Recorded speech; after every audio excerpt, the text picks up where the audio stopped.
Dracula by Bram Stoker, Chapter 10.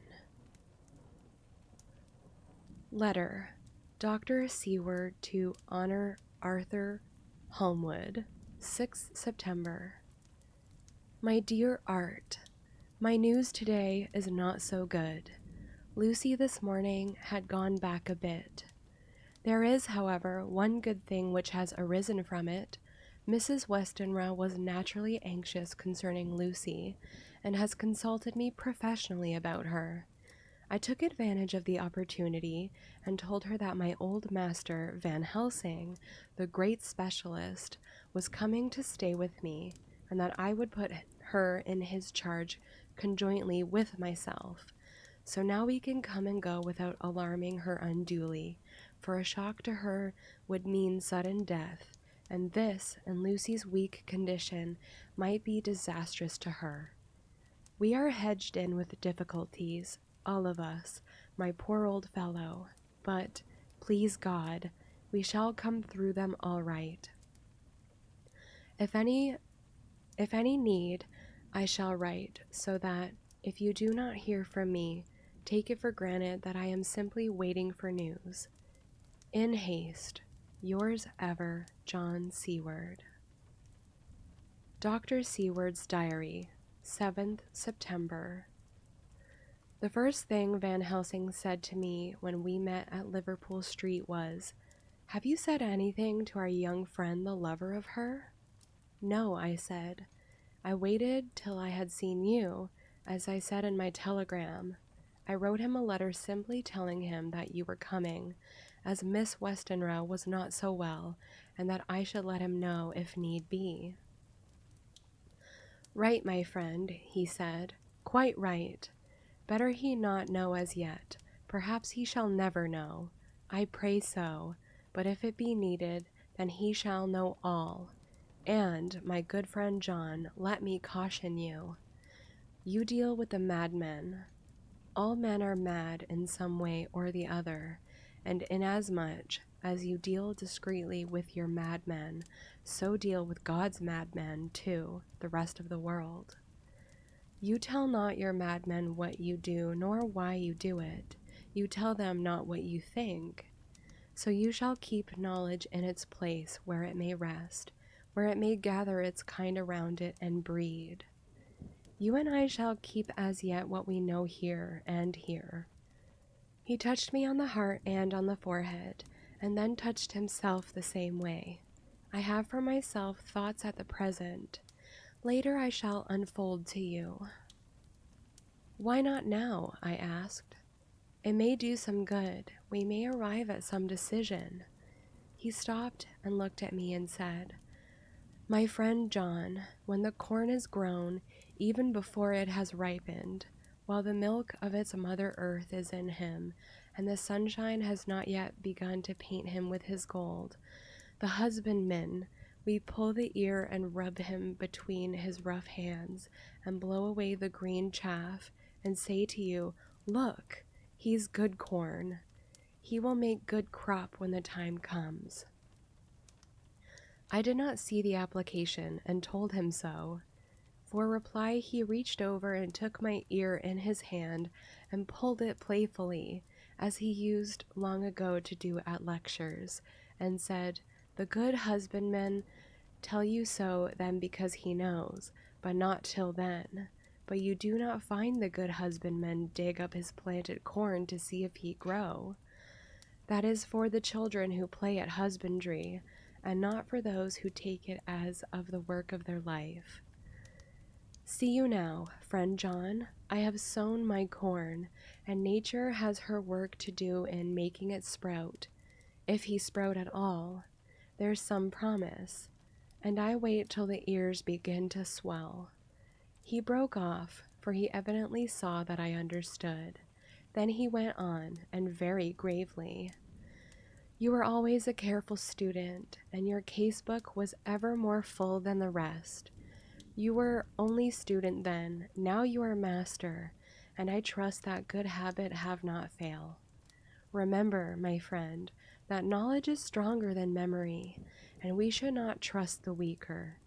even if you have not kept the good practice, let me tell you that this case of our dear Miss is one that may be, mind, I say may be, of such interest to us and others that all the rest may not make him kick the beam, as your people say.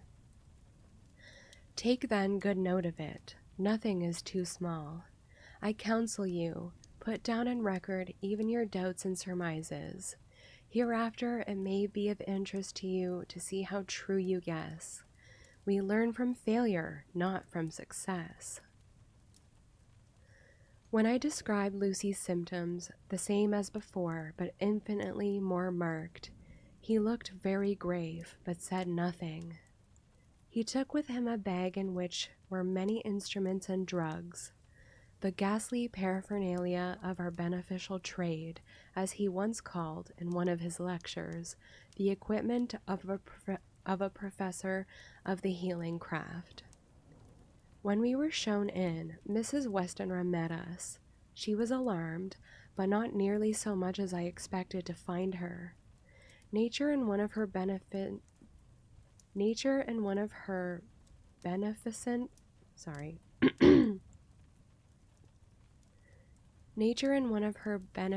moods has ordained that even death has some antidote to its own terrors.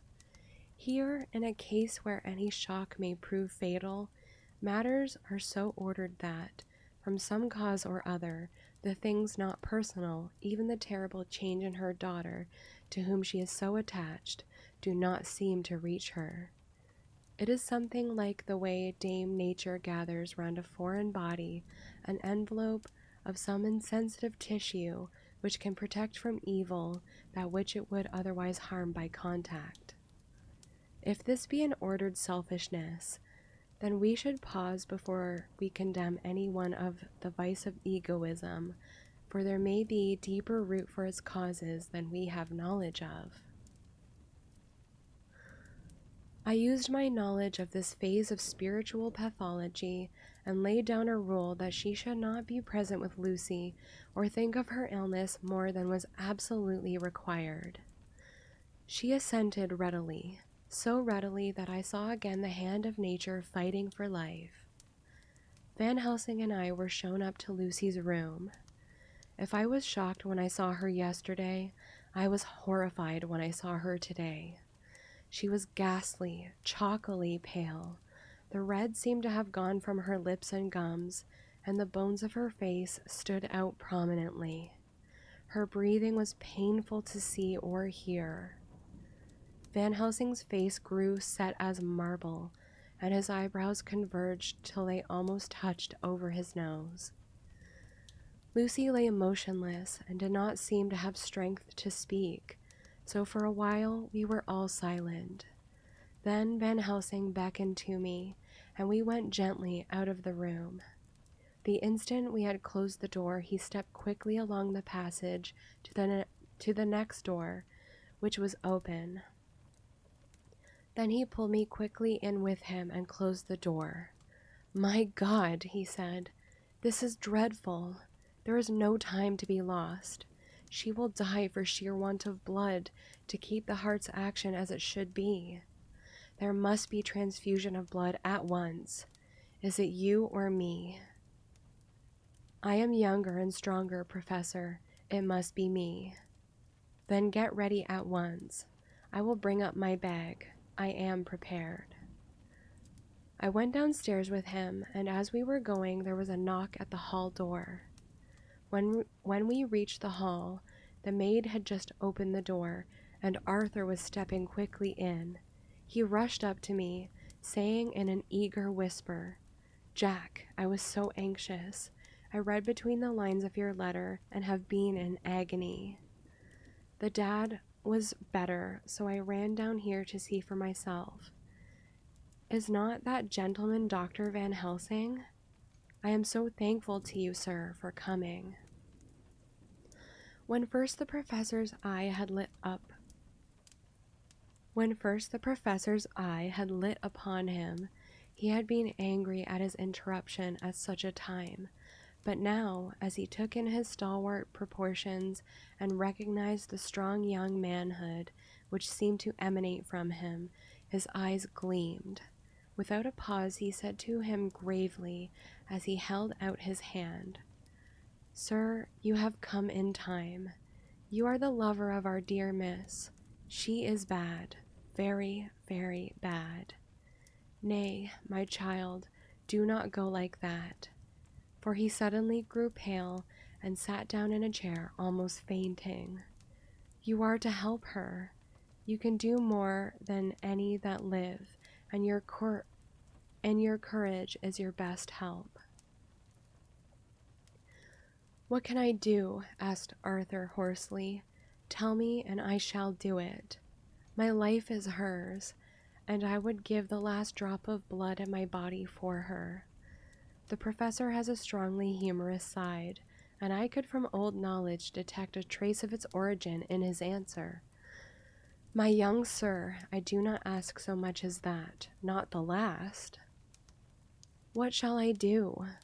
There was fire in his eyes, and his open nostril quivered with intent.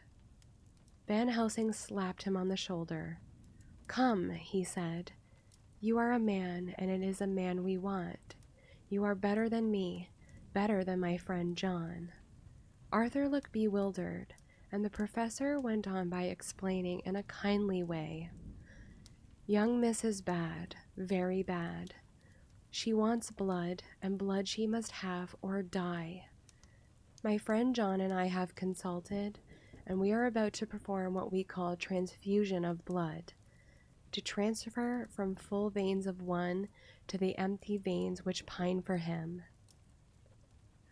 John was to give his blood, as he is the more young and strong than me."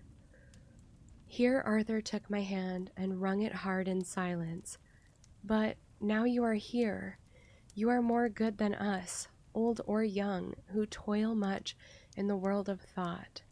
Our nerves are not so calm, and our blood not so bright than yours." Arthur turned to him and said, "If you only knew how gladly I would die for her, you would understand." He stopped, with a sort of choke in his voice. "Good boy," said Van Helsing. "In the not so far off, you will be happy that you have done all for her you love. Come now and be silent.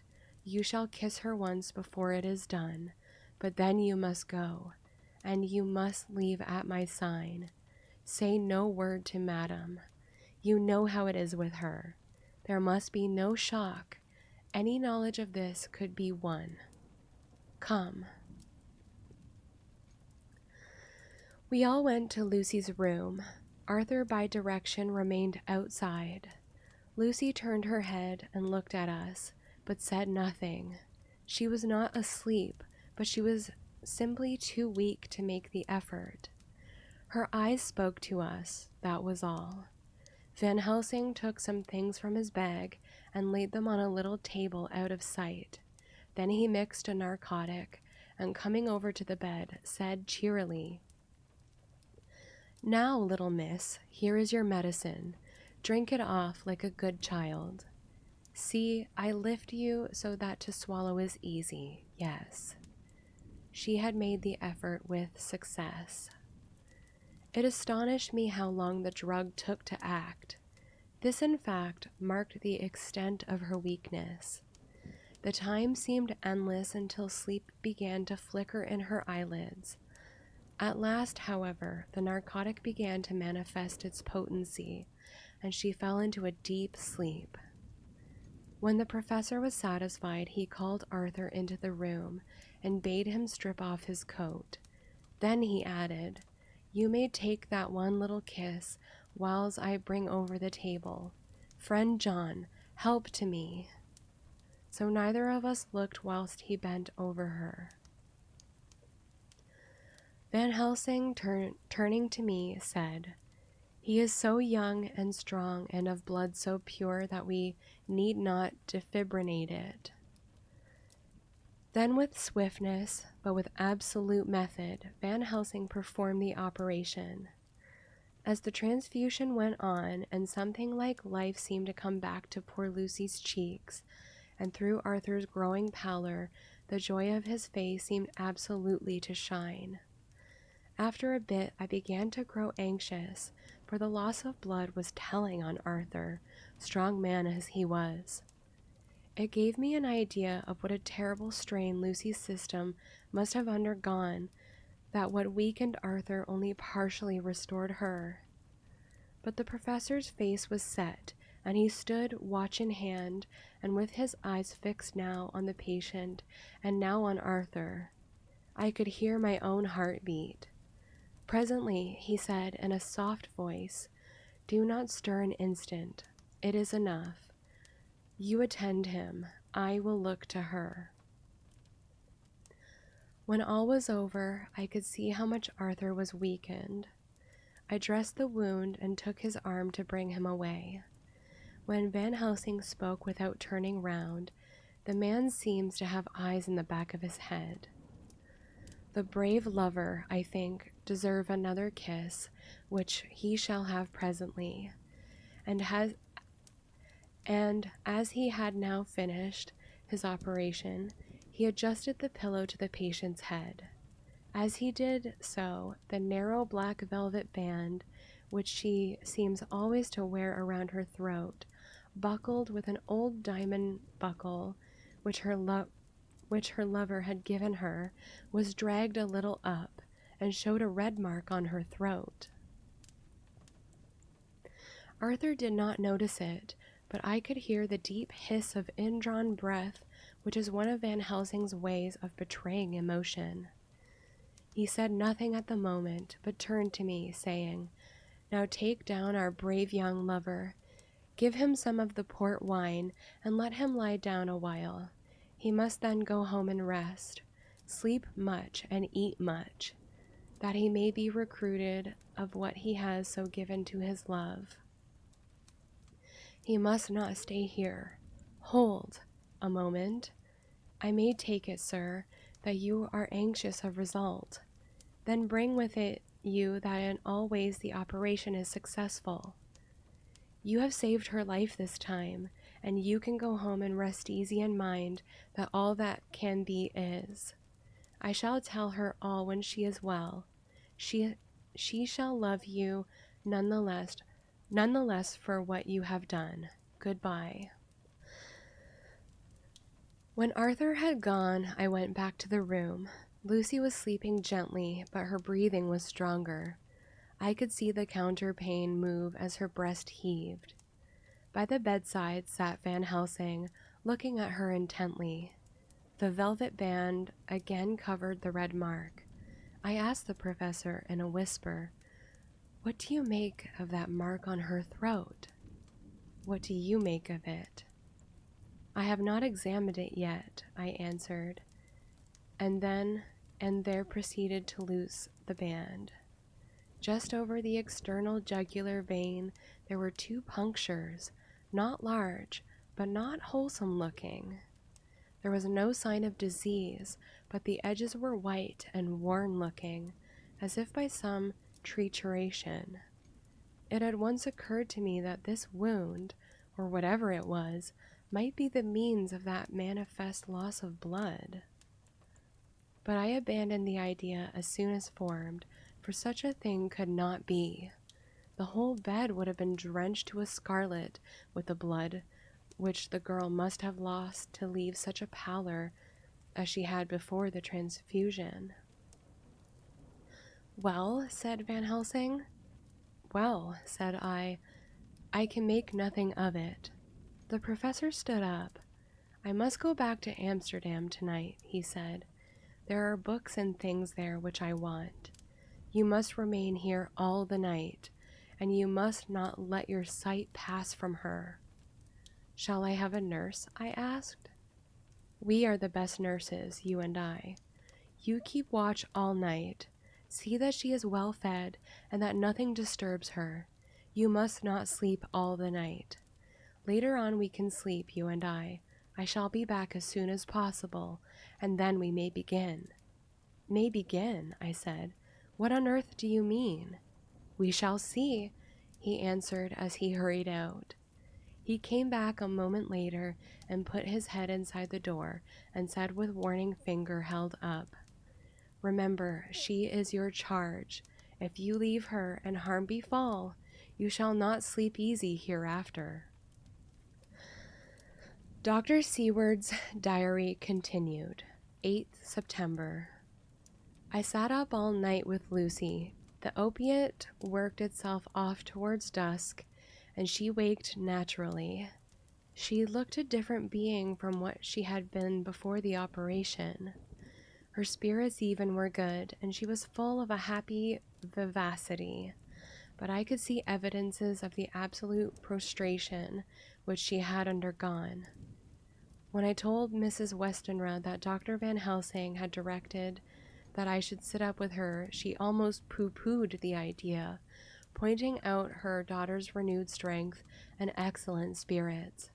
I was firm, however, and made preparations for my long vigil. When her maid had prepared her for the night, I came in, having in the meantime had supper, and took a seat by the bedside. She did not in any way make objection, but looked at me gratefully whenever I caught her eye. After a long spell she seemed sinking off to sleep, but with an effort seemed to pull herself together and shook it off. This was repeated several times, with greater effort and with shorter pauses as the time moved on. It was apparent that she did not want to sleep, so I tackled the subject at once. "You do not want to go to sleep?" "No, I am afraid." "Afraid to go to sleep? Why so? It is the boon we all crave for." "Ah, not if you were like me, if sleep was to you a presage of horror." "A presage of horror? What on earth do you mean?" "I don't know. Oh, I don't know. And that is what is so terrible. All this weakness comes to me in sleep, until I dread the very thought." "But, my dear girl, you may sleep tonight. I am here watching you, and I can promise that nothing will happen." I can trust you." I seized the opportunity and said, "I promise you that if I see any evidence of bad dreams, I will wake you at once." "You will? Oh, will you really? How good you are to me. Then I will sleep." And almost at the word, she gave a deep sigh of relief and sank back asleep. All night long I watched by her. She never stirred, but slept on in a deep, tranquil, life-giving, health-giving sleep. Her lips were slightly parted, and her breast rose and fell with the regularity of a pendulum. There was a smile on her face, and it was evident that no bad dreams had come to disturb her peace of mind. In the early morning her maid came, and I left her in her care and took myself back home, for I was anxious about many things. I went on a short wire to Van Helsing and to Arthur, telling them of the excellent result of the operation. My own work, with its manifold arrears, took me all day to clear off. It was dark when I was able to inquire about my zoophagous patient. The report was good. He had been quite quiet for the past day and night. A telegram came from Van Helsing at Amsterdam whilst I was at dinner, suggesting that I should be at Hillingham tonight, as it might be well to be at hand, and stating that he was leaving by the night mail and would join me early in the morning. 9th September. I was pretty tired and worn out when I went to Hillingham. For 2 nights I had hardly had a wink of sleep, and my brain was beginning to feel that numbness which marks cerebral exhaustion. Lucy was up and in cheerful spirits. When she shook hands with me, she looked sharply in my face and said, "No sitting up tonight for you. You are worn out. I am quite well again. Indeed, I am. and if there is to be any sitting up, it is I who will sit up with you. I would not argue the point, but went and had my supper. Lucy came with me, and, enlivened by her charming presence, I made an excellent meal and had a couple of glasses of the more than excellent port. Then Lucy took me upstairs and showed me a room next to her own where a cozy fire was burning. "Now," she said, "you must stay here. I shall leave this door open and my door too. You can lie on the sofa, for I know that nothing would induce any of you doctors to go to bed whilst there is a patient above the horizon. If I want anything, I shall call out, and you can come to me at once." I could not but acquiesce, for I was dog-tired, and could not have sat up had I tried. So, on her renewing her promise to call me if she should want anything, I lay on the sofa and forgot all about everything. Lucy Westenra's Diary, 9th September. I feel so happy tonight. I have been so miserably weak that to be able to think and move about is like feeling sunshine after a long spell of east wind out of a steel sky. Somehow Arthur feels very, very close to me. I seem to feel his presence warm about me. I suppose it is that sickness and weakness are selfish things and turn our inner eyes in sympathy on ourselves, whilst health and strength give love rein, and in thought and feeling he can wander where he wills. I know where my thoughts are, if Arthur only knew. My dear, your ears must tingle as you sleep, as mine do waking. Oh, the blissful rest of last night! How I slept with that dear, good Dr. Seward watching me. And tonight I shall not fear to sleep, since he is close at hand and within call. Thank everybody for being so good to me. Thank God. Good night, Arthur. Dr. Seward's Diary, 10th September. I was conscious of the professor's hand on my head and started awake all in a second. That is one of the things that we learn in an asylum at any rate. And how is our patient? Well, when I left her, or rather when she left me, I answered. "Come, let us see," he said, and together we went into the room. The blind was down, and I went over to raise it gently, whilst Van Helsing stepped, with his soft, cat-like tread, over to the bed. As I raised the blind, and the morning sunlight flooded the room, I heard the professor's low hiss of inspiration, and knowing its rarity, a deadly fear shot through my heart. As I passed over, he moved back, and his exclamation of horror, "Gott in Himmel!" needed no enforcement from his agonized face. He raised his hand and pointed to the bed, and his iron face was drawn and ashen white. I felt my knees begin to tremble. There on the bed, seemingly in a swoon, lay poor Lucy, more horribly white and wan-looking than ever. Even the lips were white, and the gums seemed to have shrunken back from the teeth, as we sometimes see in a corpse after prolonged illness. Van Helsing raised his foot to stamp in anger, but the instinct of his life and all the long years of habit stood to him, and he put it down again softly. "Quick," he said, "bring the brandy." I flew to the dining room and returned with a decanter. He wetted the poor white lips with it, and together we rubbed palm and wrist and heart. He felt her heart, and after a few moments of agonizing suspense, said, "It is not too late. It beats, though but feebly. All our work is undone. We must begin again. There is no young Arthur here now. I have to call on you yourself this time, friend John." As he spoke, he was dipping into his bag and producing the instruments for transfusion. I had taken off my coat and rolled up my shirt sleeve.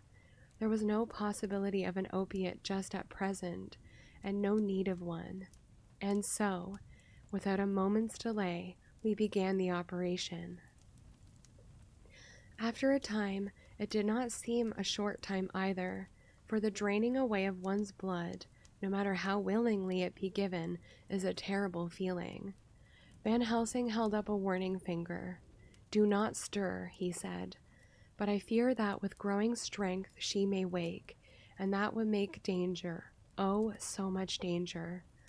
But I shall precaution take. I shall give hypodermic injection of morphia." He proceeded then, swiftly and deftly, to carry out his intent. The effect on Lucy was not bad, for the faint seemed to merge subtly into the narcotic sleep. It was with a feeling of personal pride that I could see a faint tinge of color steal back into the pallid cheeks and lips.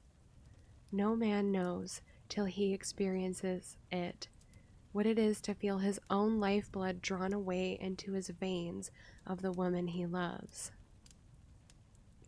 The professor watched me critically. "That will do," he said. "Already?" I remonstrated. "You took a great deal more from art."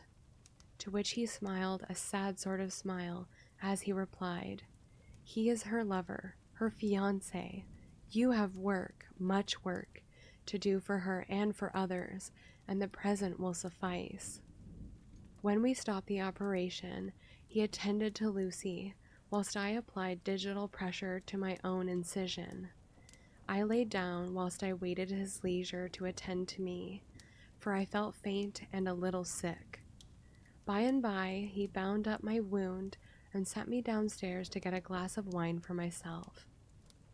As I was leaving the room, he came after me and half whispered, "Mind, nothing must be said of this. If our young lover should turn up unexpected, as before, no word to him. It would at once frighten him and enjealous him too. There must be none. So." When I came back, he looked at me carefully and then said, "You are not much the worse. Go into the room and lie on your sofa and rest a while, then have much breakfast, and come here to me." I followed out his orders, for I knew how right and wise they were.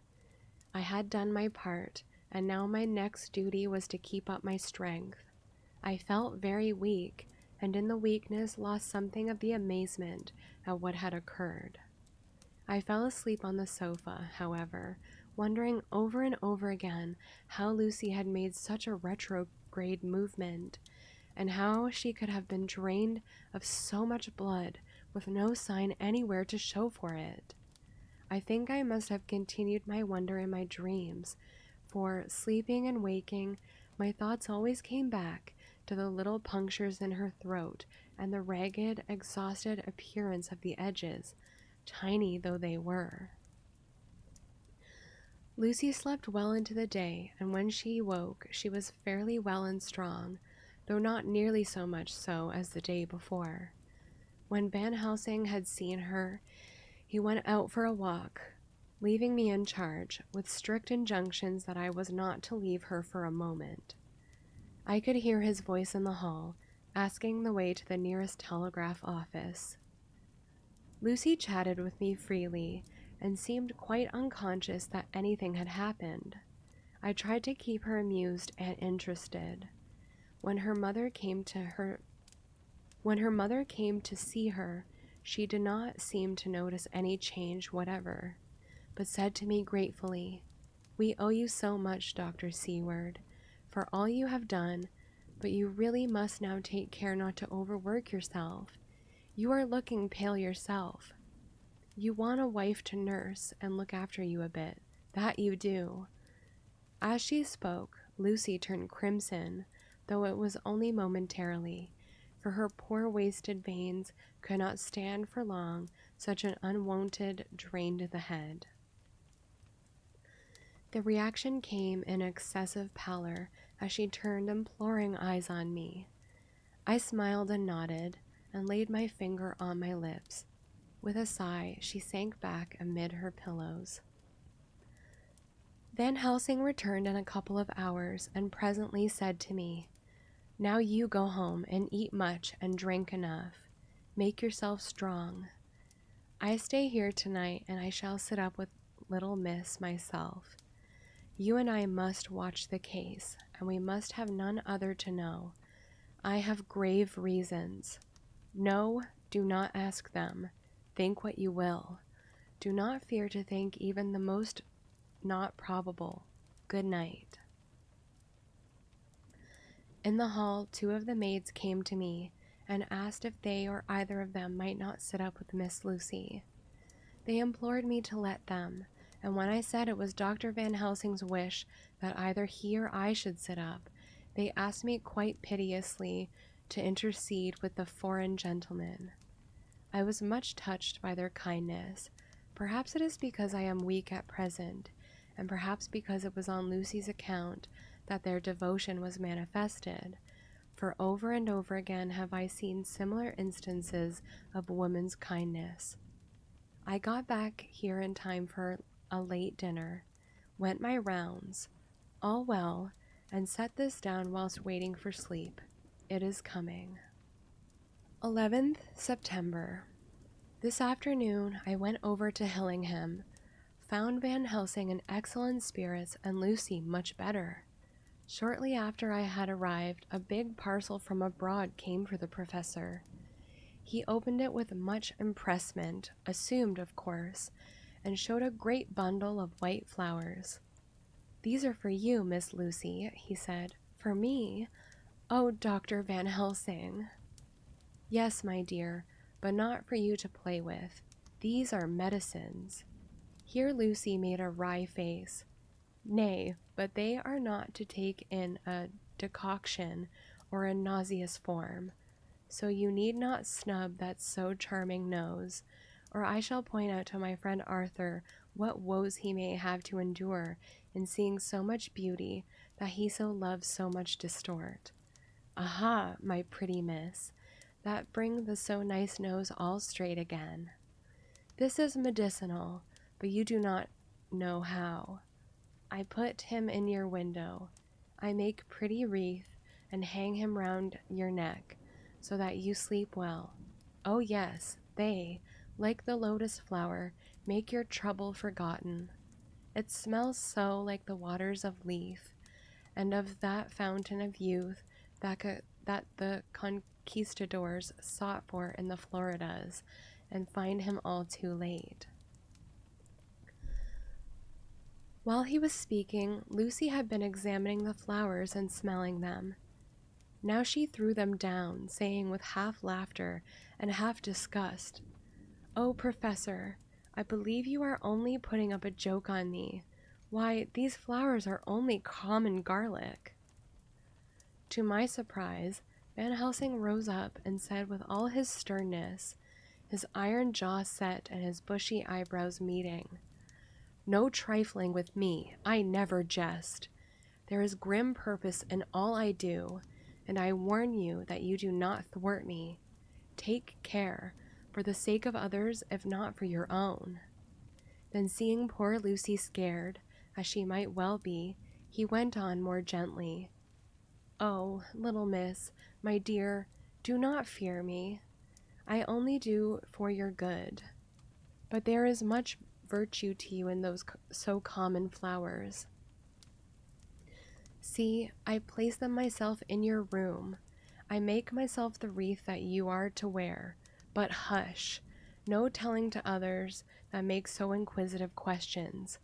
We must obey, and silence is a part of obedience, and obedience is to bring you strong and well into loving arms that wait for you. Now sit still a while. Come with me, friend John, and you shall help me deck the room with my garlic, which is all the way from Haarlem, where my friend Vanderpool raised herb in his glass houses all the year. I had to telegraph yesterday, or they would not have been here." We went into the room, taking the flowers with us. The professor's actions were certainly odd, and not to be found in any pharmacopoeia that I ever heard of. First he fastened up the windows and latched them securely. Next, taking a handful of the flowers, he rubbed them all over the sashes, as though to ensure that every whiff of air that might get in would be laden with the garlic smell. Then with a wisp, he rubbed all over the jamb of the door, above, below, and at each side, and round the fireplace in the same way. It all seemed grotesque to me, and presently I said, "Well, Professor, I know you always have a reason for what you do, but this certainly puzzles me. It is well we have no skeptic here, or he would say that you were working some spell to keep out an evil spirit." "Perhaps I am," he answered quietly as he began to make the wreath with which Lucy was to wear round her neck. We then waited whilst Lucy made her toilet for the night, and when she was in bed, he came and himself fixed the wreath of garlic round her neck. The last words he said to her were, "Take care you do not disturb it, and even if the room feel close, do not tonight open the window or the door." "I promise," said Lucy, "and thank you both 1,000 times for all your kindness to me. Oh, what have I done to be blessed with such friends?" As we left the house in my fly, which was waiting, Van Helsing said, "Tonight I can sleep in peace, and sleep I want. 2 nights of travel, much reading in the day between, and much anxiety on the day to follow, and a night to sit up without a wink. Tomorrow, in the morning early, you call for me, and we come together to see our pretty miss, so much more strong for my spell, which I have work. Ho, ho!" He seemed so confident that I, remembering my own confidence 2 nights before, and with the baneful result, felt awe and vague terror. It must have been my weakness that made me hesitate to tell it to my friend, but I felt it all the more, like unshed tears. End of chapter 10.